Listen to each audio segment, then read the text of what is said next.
Here lies a curious paradox. The more desperately you chase inner peace, the more it eludes your grasp. It's like attempting to hold water with open hands. The tighter you clutch, the more swiftly it slips away. You've tried everything. Morning meditation, breathing exercises before bed, moments of forced silence while the world screams around you. You sit down, close your eyes, try to quiet your mind. But what happens? The thoughts get louder. The worries gain volume. The anxiety you were trying to calm transforms into a deafening roar. And then you think, I'm failing at this too. I can't even succeed at finding inner peace. But what if I told you that you're not failing? What if the truth is something far more unsettling? What if the very act of seeking peace is exactly what prevents you from finding it? Alan Watts dedicated decades of his life to studying this invisible trap. And what he discovered goes against everything we've been taught about effort, achievement, and personal transformation. Most people live in a relentless, frenzied race. We frantically chase achievements, recognition, love, money, always believing the next milestone will bring fulfillment. And when we finally collapse from exhaustion, when we sense a gnawing emptiness beneath our successes, we pivot and start pursuing inner peace with the same manic intensity. But here's the problem. Peace is not something you achieve. It's not a medal you earn after climbing the right steps. It's not the final prize of a self-development journey. Peace is the absence of seeking. Let that sink in for a moment. The absence of seeking. Watts realized something most of us never managed to see. The desire to attain peace is, in itself, the disturbance of peace. Every time you sit down to meditate with the intention of finally finding silence, you're creating exactly the opposite. You're creating tension, expectation, judgment. You sit down and think, I need to quiet my mind. But who is this I that needs to quiet the mind? And who is this mind that needs to be quieted? Aren't they the same thing? It's like an I attempting to see itself fundamentally impossible. Consciousness cannot transform itself into an object of its own perception. The observer remains perpetually unobservable, the seeker eternally unfindable. And yet we spend our entire lives trying. We spend years in therapy, on spiritual retreats, reading self-help books, trying to fix ourselves, trying to improve ourselves, trying to transform ourselves into someone who finally deserves to be at peace. But Watts saw the trap. You already are what you're looking for. The stillness you desperately seek is already present, always has been. It's not concealed behind 10,000 hours of meditation, nor waiting for you to transform into some idealized version of yourself. Your inner peace isn't contingent upon spiritual evolution or personal achievement. It exists right here, right now, beneath the tumultuous layers of seeking, underneath every strenuous effort, below the relentless trying to be. Imagine a man who begins to awaken to this truth. He tried all the paths, practiced meditation for years, followed spiritual masters, read stacks of sacred books. And then one day he stops, not because he gave up, but because he finally saw the futility of it all. He realizes he was trying to use thought to transcend thought. He was trying to use desire to eliminate desire. He was using the problem as the solution. And in that moment of pause, something happens. It's not an explosion of light. It's not a mystical revelation. It's something much simpler, almost mundane. He realizes that the peace he was looking for was never lost. It was there all along, like the blue sky that always existed behind the clouds. The clouds come and go, thoughts, emotions, worries, but the sky remains unchanged. The seeking was the only thing obscuring what was already present. But our mind doesn't accept this easily. We've been conditioned to believe that everything of value must be earned with sweat and sacrifice. The idea that peace is simply here, demanding nothing from you, sounds almost offensive. It seems like laziness. It seems like giving up. And that's exactly where the deepest paradox lies. You're not giving up on seeking peace. You're giving up on the illusion that it can be sought. Watts used to use the metaphor of water to explain this. You can't catch water by running after it. The faster you run, the faster it escapes. But when you stop, when you open your hands, the water simply flows to you. Stillness is not something you do. It's something that happens when you stop doing. But here's the dilemma that keeps millions of people trapped. If seeking peace is the problem, what do we do then? Do we simply stop seeking?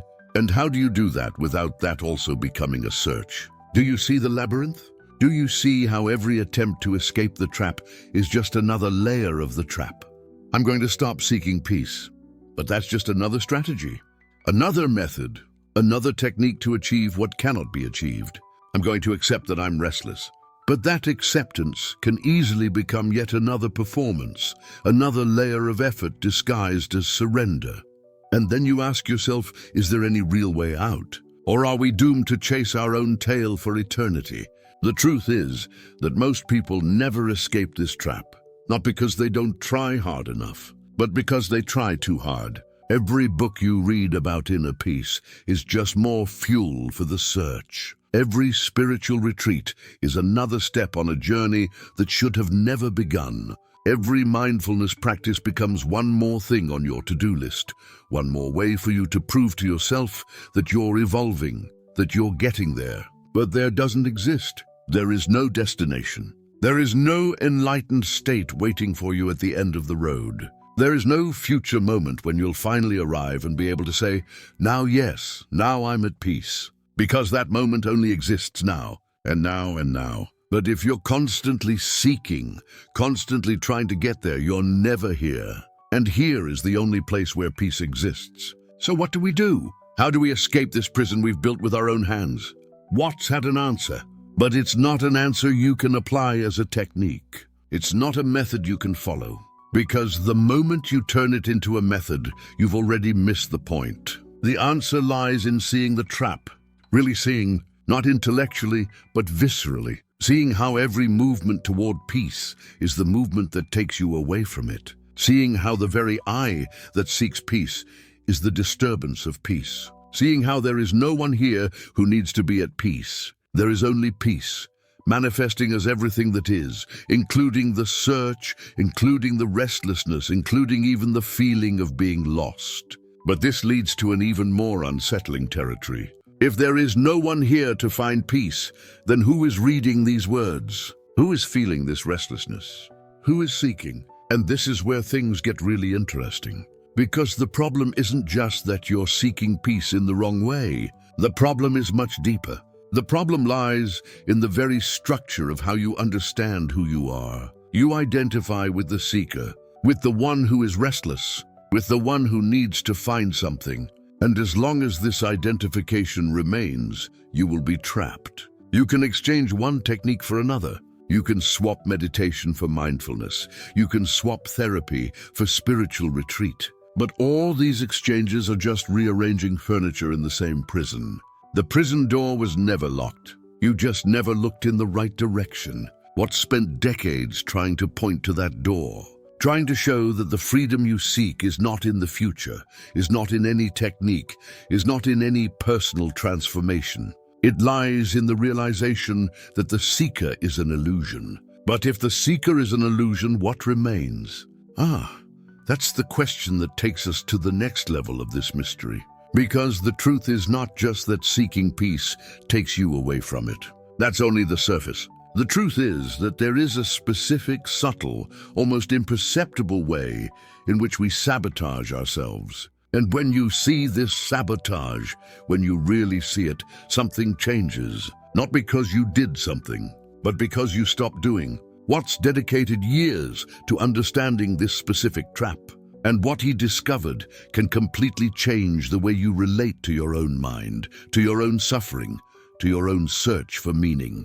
But to understand this, you need to go deeper. You need to be willing to question not just your methods, but the very structure of the I that is using these methods. And this journey is not comfortable, because when you begin to see through the seeker, when you begin to see through the illusion that there is someone here who needs to be at peace, you also begin to see through everything else. You begin to see how your entire life was built around this search. How every choice, every relationship, every goal was just another attempt to finally get there.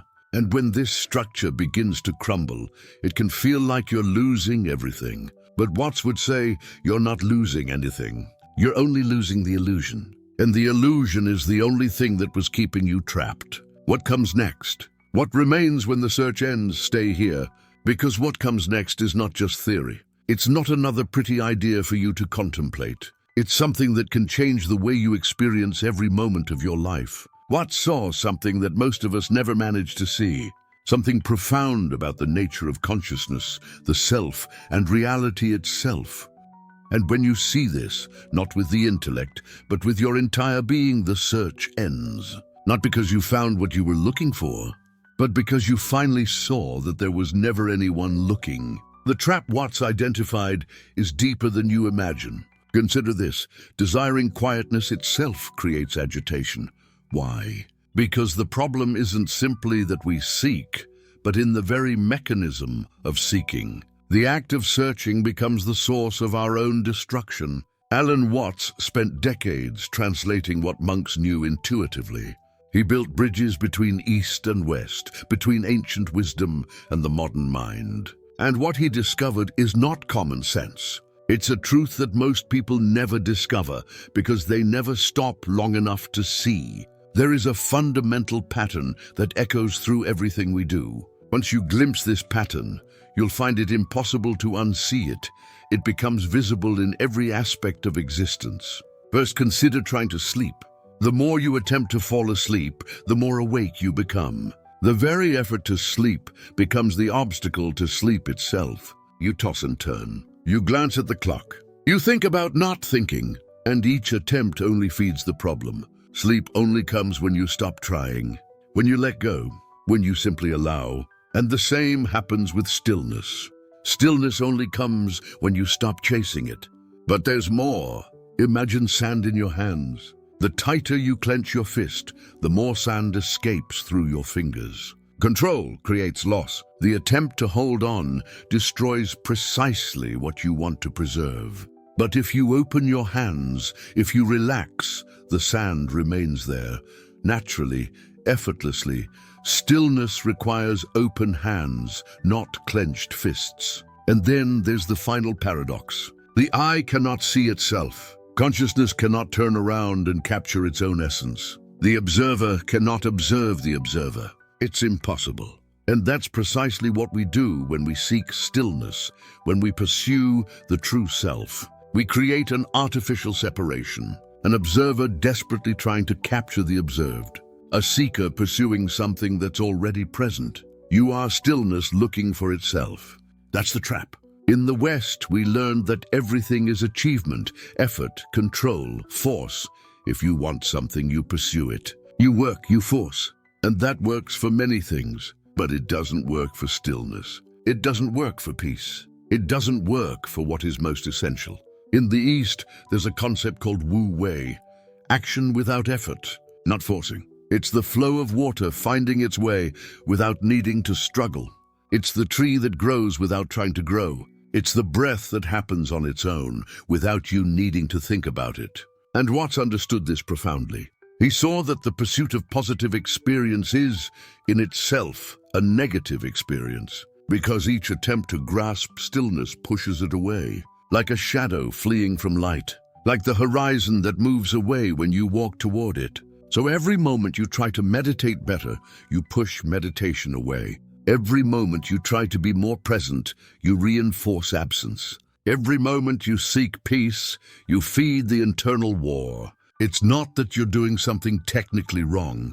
It's that the very act of doing is the problem. It's like trying to clarify muddy water by stirring it. The more you stir, the murkier it becomes. Clarity only comes when you stop, when you let the mud settle, when you allow the water to find its original nature without interference. And here's the moment when everything changes, because now you're facing a choice that doesn't seem to make sense. If trying doesn't work, what does?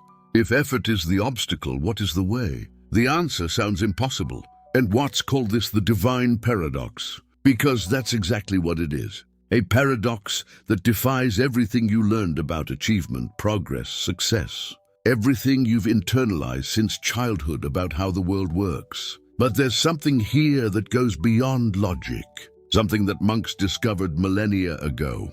something that Watts spent his life trying to convey. And that's what changes everything. Think about it this way. You've spent your entire life learning that effort brings results, that discipline creates transformation, that willpower moves mountains. And that's true, but only partially, because there's a dimension of human experience where these rules don't work, where they create the opposite of what you seek. It's as if there are two worlds, a world of doing where effort works, and a world of being where effort destroys. And most people never realize the difference. They try to apply the rules of one world to the other, and they suffer because they get trapped in a quest that cannot be won by force. Stillness doesn't belong to the world of doing. It belongs to the world of being. And in the world of being, the rules are reversed. Everything you know about achievement becomes obsolete. Everything you learned about reaching goals turns against you. And this is where Watts becomes essential, because he wasn't just philosophizing. He was showing a practical path, a way out of this trap, a way to stop fighting against yourself. But this path requires something that terrifies the Western mind, something that goes against all the instincts you've developed, something that seems like giving up but is exactly the opposite. To find stillness, you need to do the one thing that seekers fear. You need to stop seeking. And before you think this is just wordplay, before you dismiss it as empty philosophy, understand this. This is not advice. This is not a technique. This is not another step on your spiritual path. This is liberation. Because when you stop seeking, something extraordinary happens. Not immediately, not as a reward, but naturally, like water finding its level, like breath calming on its own, like sleep that comes when you give up trying to sleep. Stillness was always here. You were just too busy looking for it. And everything you've accumulated so far, every word of this video, every insight, every moment of recognition, all of this was preparing you to understand what comes now. Because what comes now is no longer information. It's no longer theory. It's no longer analysis. It's the turning point. The point where understanding becomes experience, where concept becomes reality, where the search finally finds its end.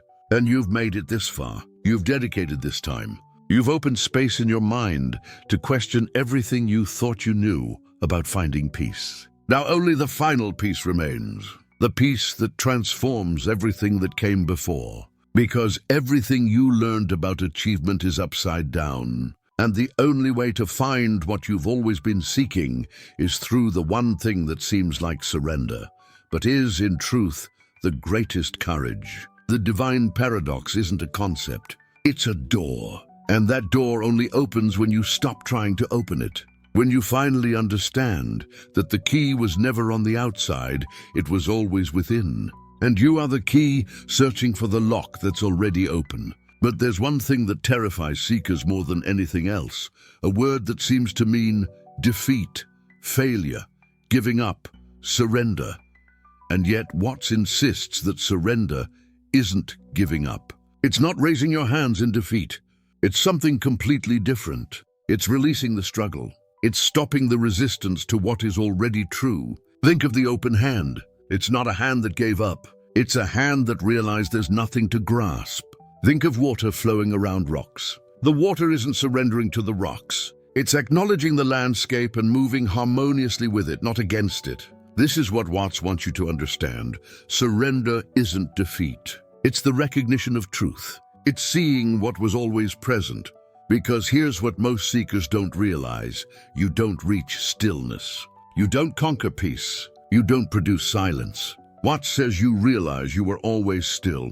That peace was always present. That the silence was already there, beneath the noise. Imagine a lake. On the surface, there are waves. Wind movement, agitation. But dive deeper, and you find something different. Stillness, calm. The lake was always calm beneath the waves. You are that lake, and all your efforts, all your seeking, all your trying to be spiritual, create the waves. Your effort creates the disturbance. Stopping the effort reveals the calm that was always there. This isn't a defeat, it's a discovery. It's the most liberating discovery you can make. So how does this change the way you practice? How does this change the way you live? First, you stop trying to make it happen.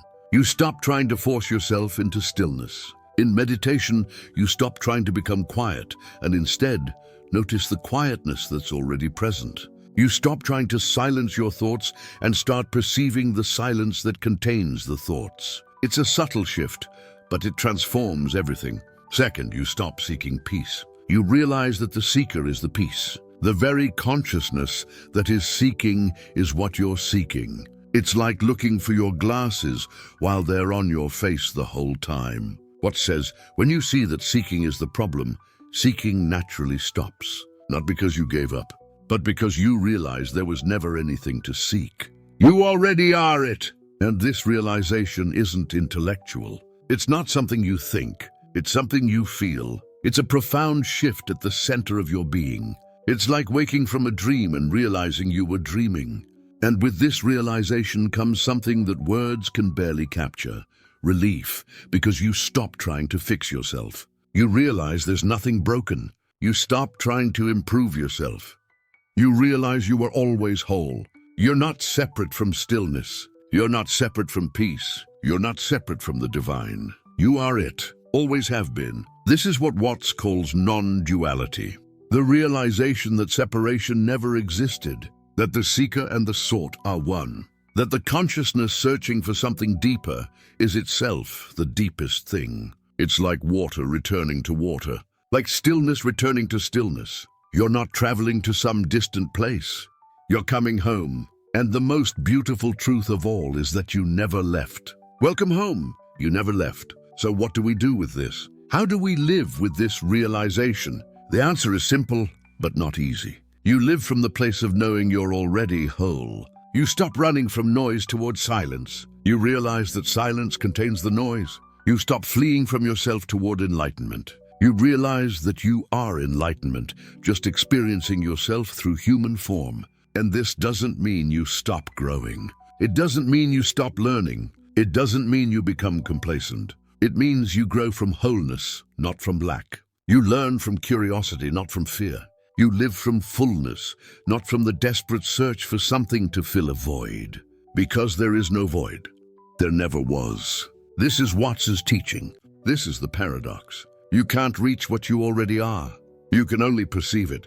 You can only stop searching and see that what you're looking for is looking through your eyes. And when you see this, when you truly see this, not just as an idea, but as a felt truth in every cell of your body, something changes. The weight you were carrying disappears. The struggle ends, not because you gave up, but because you realized there was no struggle to begin with. You were fighting yourself. And when you see that you and stillness are one, the struggle dissolves. What remains is simplicity. What remains is freedom. What remains is peace. And this peace isn't something you need to protect. It's not fragile. It's not conditional, because it's not something you achieved. It's something you always were. Consider this. The stillness you seek is the very mechanism of seeking.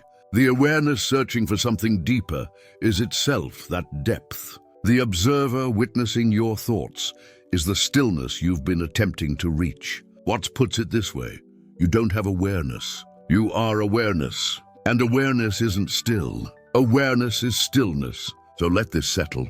Let this sink in. There's no need to understand immediately.